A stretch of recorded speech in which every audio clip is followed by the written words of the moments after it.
A Quest Among the Bewildered. Today they stopped the world and I got off, and it was lonely and cold out there, and the world spun on out into and through the nothingness, and I knew I was no colder or lonelier when I clung to its face. Such terror and lust and brutality there, yeah, stupidity, that creeping, crawling stupidity, the thing of lust and greed oozing over the earth. And I didn't want to go back, didn't want to leave my lone, impenetrable isolation, my fortress of disdain. I remembered their faces, their laughing and frozen faces, and the fear, the wild, rampant fear, and how each, with miraculous cunning and intricate craftsmanship, was building his little fences of the mind. Little fences of things known and understood. Little fences of things felt warm and comfortable with. These portable, movable fences, so cleverly fabricated, they push in closer and closer, surrounding the wild, fiendish, screaming fear. Ever closer, ever tighter, around the little fear room there. Deep down, boiling inside the brain, the unconscious, the unknown. Like the fire in the pit of a volcano, it sometimes finds a fissure and bursts and explodes, tearing through the fragile walls of mind and soul. The pretty little woven walls of dreams and fantasy disintegrate, and the hot, toxic, molten, searing fear runs wild, wild with long-sought victory, through the arteries, the nerve trails, the reason, and the man or woman or child, yes, child, become the thing, become the omnipresent fear, and the head is beaten against the wall, or the cock is always hard, or quietly they set to work, sharpening the kitchen knife, and lovingly and longingly gaze at the swan-like movement of her beautiful neck. Or they're locked in a diminutive room with the walls made soft, a room built by society where the walls are not of dreams and fantasy. Paranoia, schizophrenia, psychotic, dementia, what difference? Fear, wild, loose, free fear. I know that as a boy, as a child, I accepted nothing. Everything was a why to me. Why, Mommy? Why, Daddy? Why, teacher? Bullshit, teacher. Don't lie, teacher. Just tell me, why? Has man progressed psychologically? In all of recorded history, not that I can see.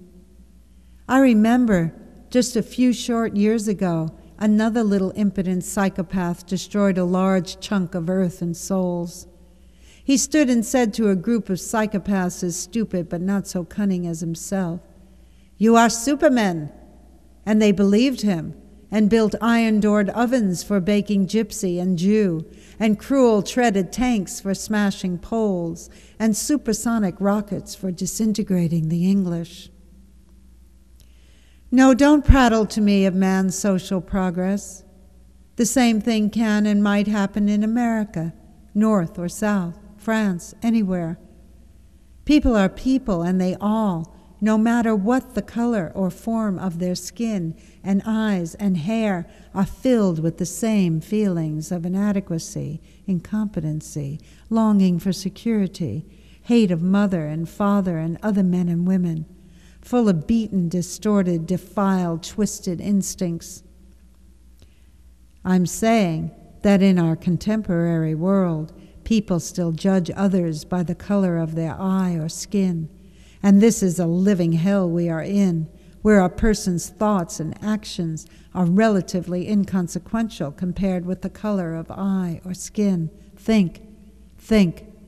Could you have devised a more effective hell? All right. Granted, no progress intellectually, psychologically, or sociologically, but technologically? Yes. Technologically, we live in a fairyland where what man can conceive with mind, he can do with hand.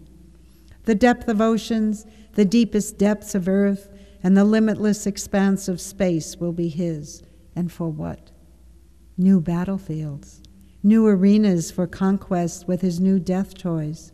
No matter how devastating against his environment himself, his own kind, or perhaps one day against newly encountered beings of space. Is there an alternative to this dire prediction? Is there no hope for these two-legged mammals gone mad? And why? Why?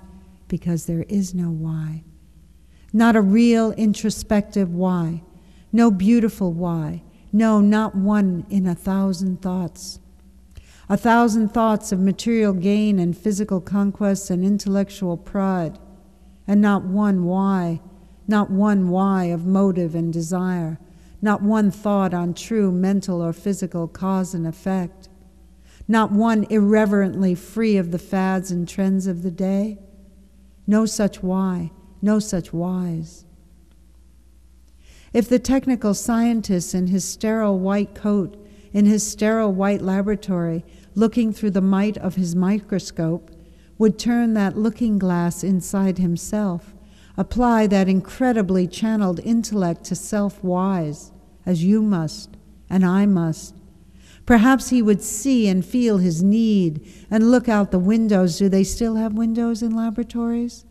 And see the earth and sky and sun and grass and birds and trees all busy with living. And think of the good of a woman to be loved, or soft earth under his feet, of laying on the grass talking with a friend he loves.